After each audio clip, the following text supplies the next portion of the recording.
नई तैनात होने वाली खातून डिप्टी कमिश्नर पाकपतन मारिया तारक ने DHQ अस्पताल पाकपतन की बिगड़ी हालत को संवारने की ठान ली।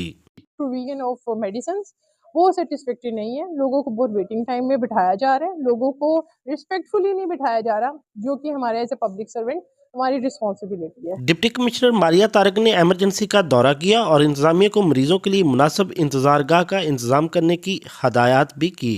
इंशाल्लाह ताला हॉस्पिटल के मियार को इम्प्रूव करेंगे, यहाँ पे जो मेल प्रैक्टिसेस हो रही है उसको ख़त्म करने की कोशिश करेंगे, दवाइयों की फरहमी इंश्योर कराएंगे और हर तरह की सर्विसेज को इंश्योर कराएंगे। जैसे अभी इन्होंने मुझे बताया कि इनके पास रेडियोलॉजिस्ट भी नहीं है। डिप्टी कमिश्नर ने अस्पताल के तमाम शोबों का तफसीली दौरा किया और मरीजों को तमाम ज़रूरी सहूलियात की फराहमी बनाने के अज़म का इजहार भी किया। कैमरा टीम के साथ इरफान निज़ामी, 7 न्यूज़।